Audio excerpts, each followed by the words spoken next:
What the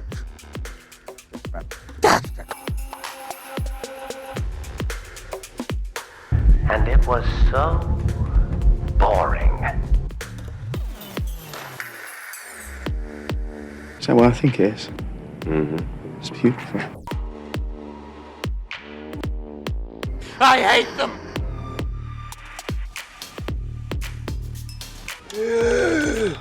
Yeah, it's pretty good.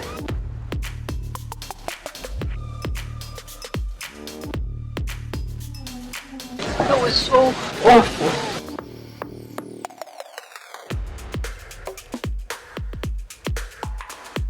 You can't handle the truth. Thank you, Jack. And with that, it is time to begin week 2 of See It, Stream It, Skip It, your Metro News affiliated podcast talking all things movies and if they are worth your time in the theater. I am your host, Ethan Collins, and joined alongside me, as always, is my co-host, Celeste Ellis. Hello. And as I said, this is week 2 of our podcast. So if you missed the first week, be sure to go check those out wherever you get your podcasts. We talk about a movie that is mostly playing in most theaters. It's Devil Wears Prada 2, along with Hokum, which is a very good, underrated, low-budget horror movie that I would highly recommend to anyone. So with that, Celeste, are you ready to get into the first movie? Let's get into it. All right, let's roll the trailer.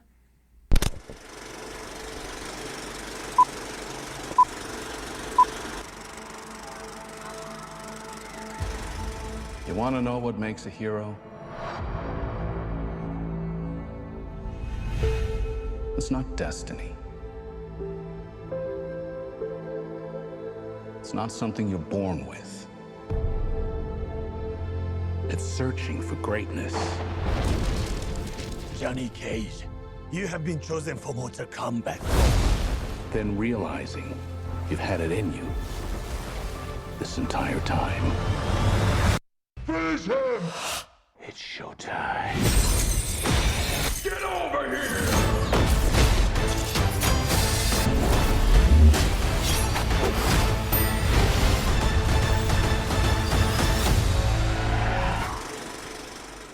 Mortal Kombat 2, directed by Simon McLeod and starring Carl Urban, Adeline Rudolph, Jessica McNam, Josh Lawson, and Martin Ford, which is the sequel to the 2021 live-action adaptation of the very popular arcade video game, where Earth's champions are pitted against one another in the ultimate no-holds-barred gory battle to defeat the dark rule of Shoho Khan that threatens the very existence of the Earthrealm and its defenders.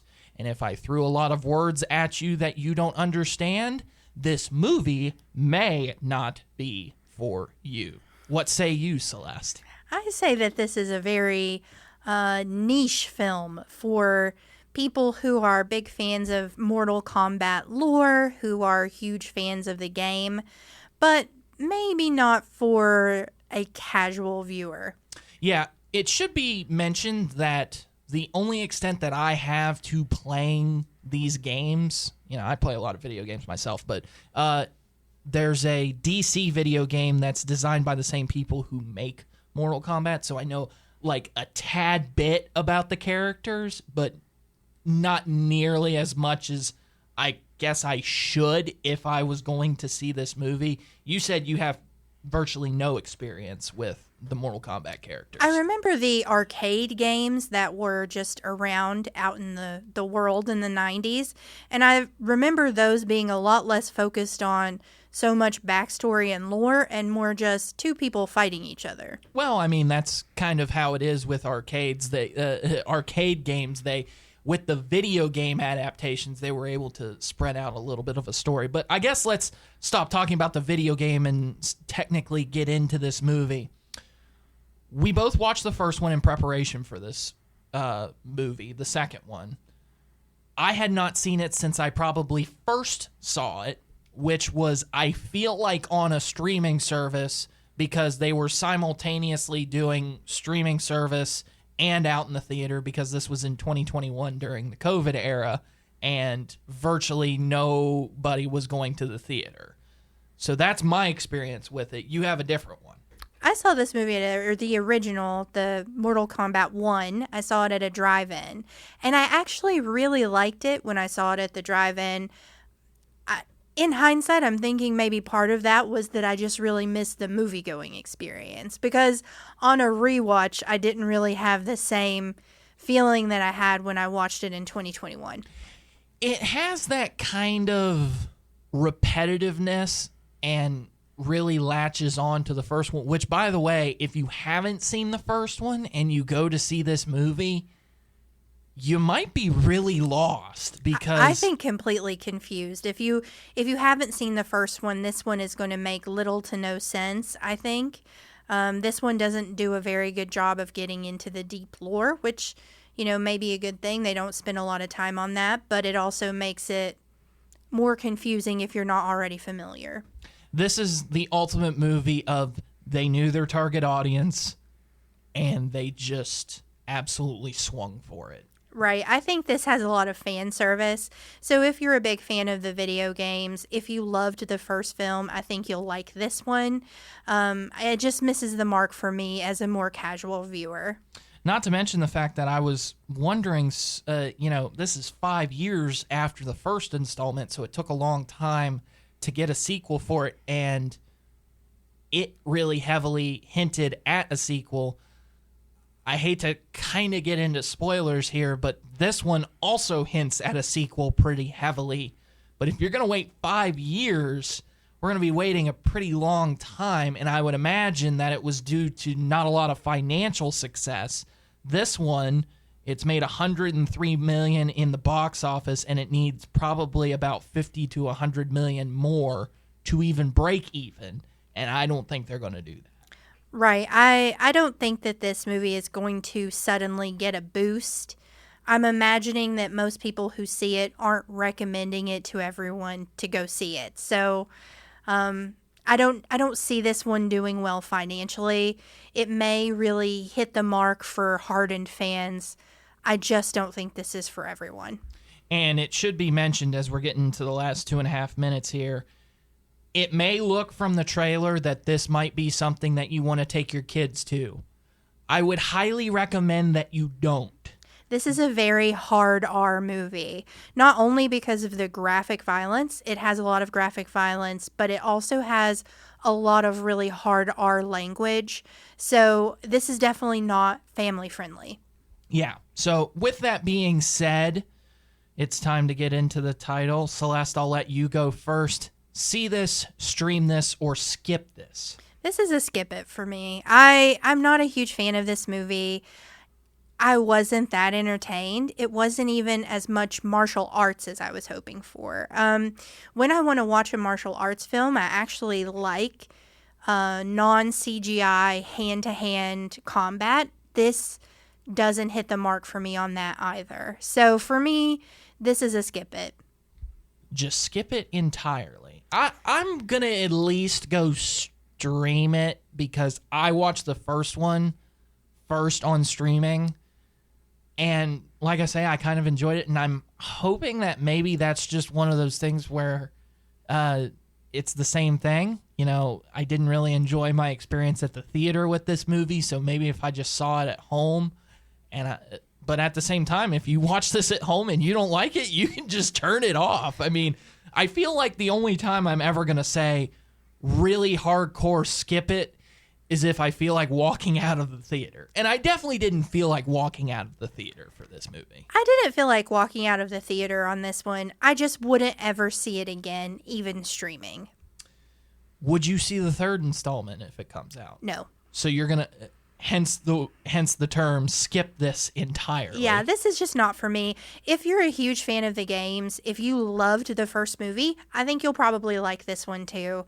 It's just really not for me. That's not to yuck anyone's yum. If Mortal Kombat is your thing, then go see this. But just for me, it's a skip. Well, I'll get into spoilers on the next movie a little bit. Celeste really enjoyed this next one. And we'll come back with it here on See It, Stream It, Skip It.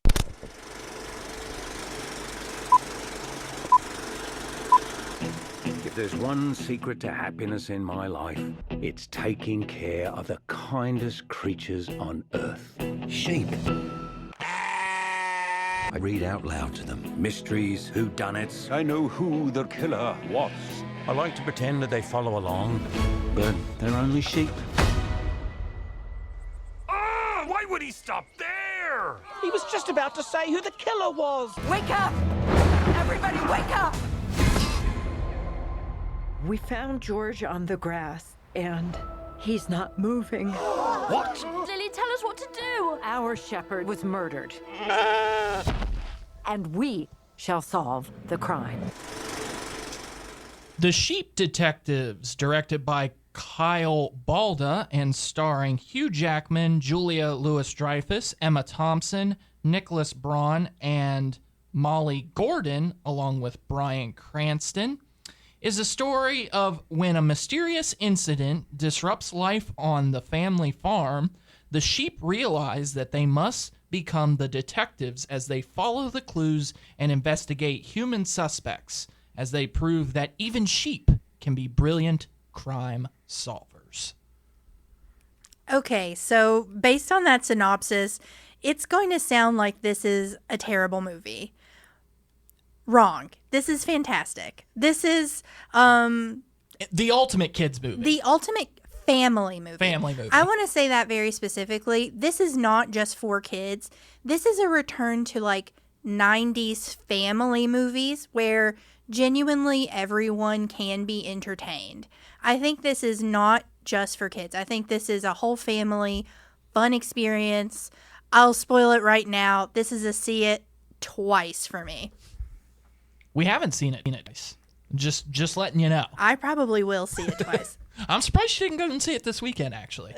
But well, there's still time. It's still in theaters. But it's getting great reviews, not just from us, but from a lot of people out there. I think this caught a lot of people by surprise. The common theme with this is that somebody said it's Babe meets Knives Out.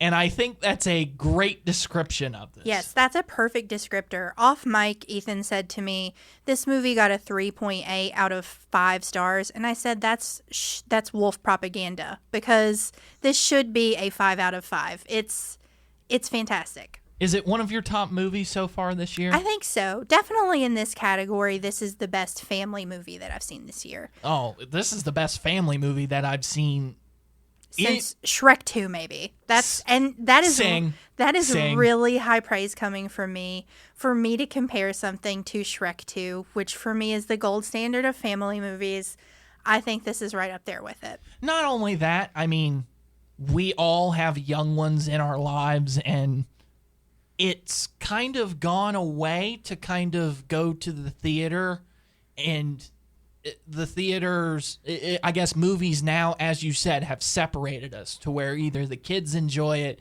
or you enjoy it. This brings us all kind of back together. But let's kind of get into the details of like the cast and who's in it, who's not in it, what characters you kind of liked. I will say my favorite character in this was probably, I didn't even mention him, but Chris O'Dowd. Chris O'Dowd, I think, really, really stands out in this film. I think his voice somehow matches perfectly onto what you think a sheep might sound like. It's just very well thought out. The voice actors do an incredible job. They're all great actors in their own right, and they still are believable as sheep. Julia Louis-Dreyfus is probably the lead of this film, and I think she's excellent. This isn't her first animated role. If you remember A Bug's Life, to bring back Pixar into this, she is fantastic in that film. I think she's only gotten better. You feel invested in these sheep. You feel invested in the mystery. This is an Agatha Christie for kids. It's a well-thought-out mystery. It's surprising enough that you'll keep invested in the story, but also very heartwarming at the same time. So Hugh Jackman is listed as the top billed cast member in this, and he is the sheep herder, but no spoilers here. He plays a small role in the movie, I guess you could say. But at the same time, you could tell that he put a lot of effort and heart into this role. I think everyone that's involved with this is putting their whole heart into it. Definitely Hugh Jackman, but also the sheriff character. I forget the actor's name. Nicholas Braun. I think he does a fantastic job. He's like a very hapless character that I think is entertaining for everyone. And clueless sheriff. He's endearing enough that even though it's a little tropey, it doesn't get annoying. I think this movie is just really, really good. If they were to make is this movie worthy of a sequel? Yes. Can it be made into a sequel?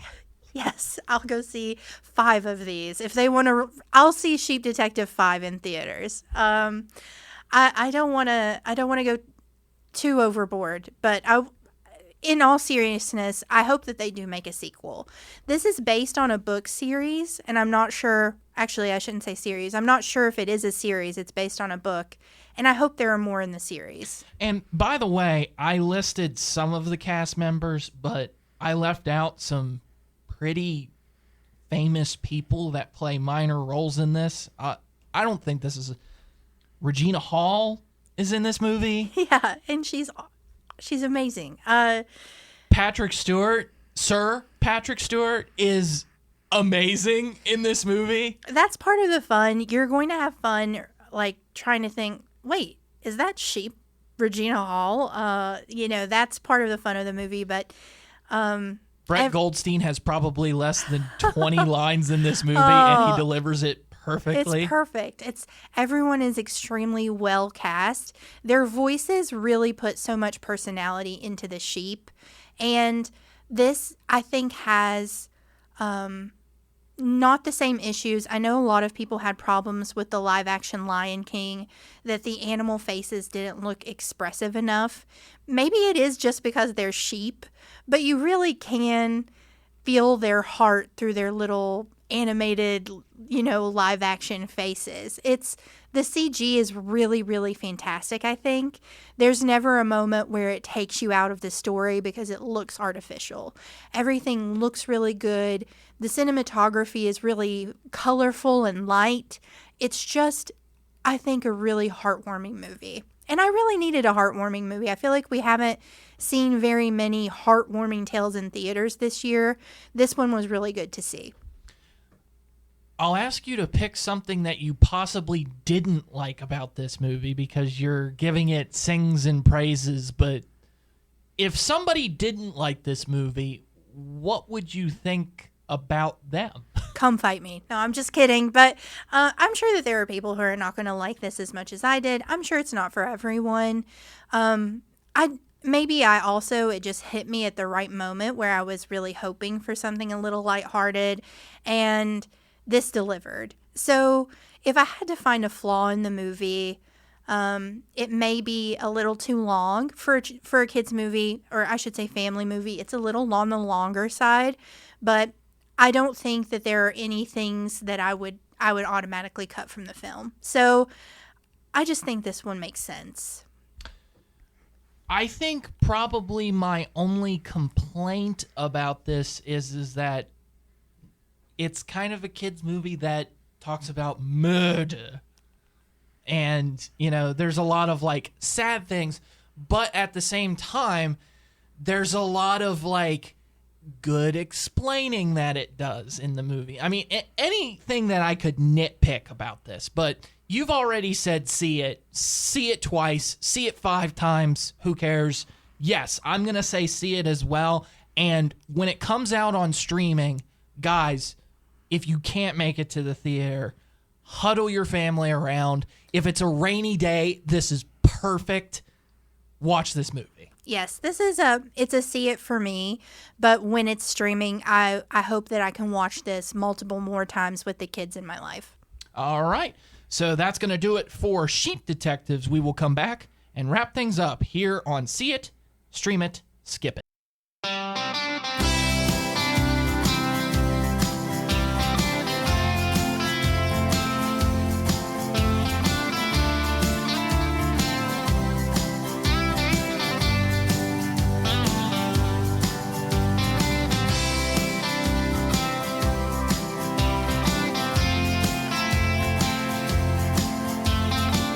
Wrapping things up here on week 2 of See It, Stream It, Skip It. This is our closeout segment where we normally tease what we're going to be watching next week and also what the upcoming movies that we have all throughout the summer. But, Celeste, I will let you do the honors of saying what we will be watching this weekend and talking about next week.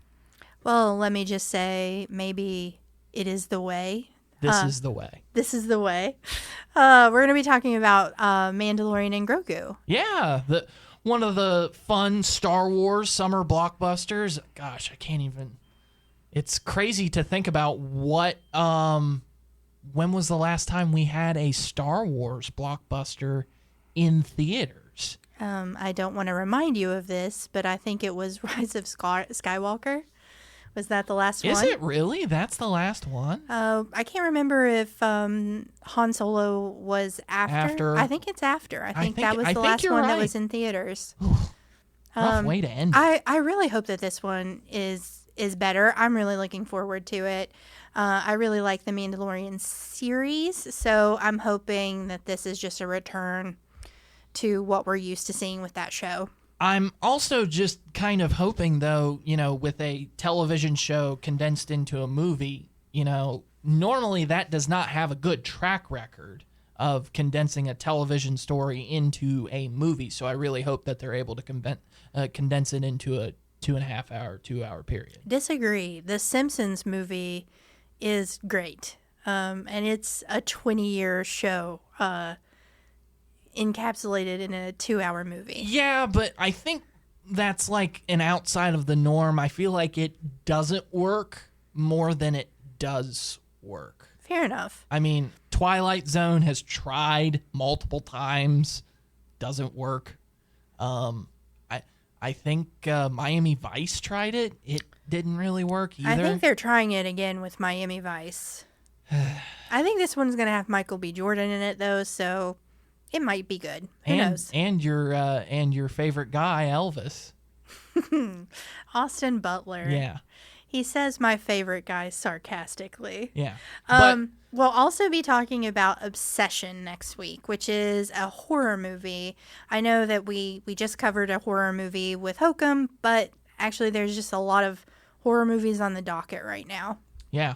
And we'll be probably discussing later a spoof horror movie in Scary Movie later on in June. But that brings us to the next point that I wanted to talk about. We're getting into that summer blockbuster season, so we'll be here every week talking about 2 of the movies that are out in theaters.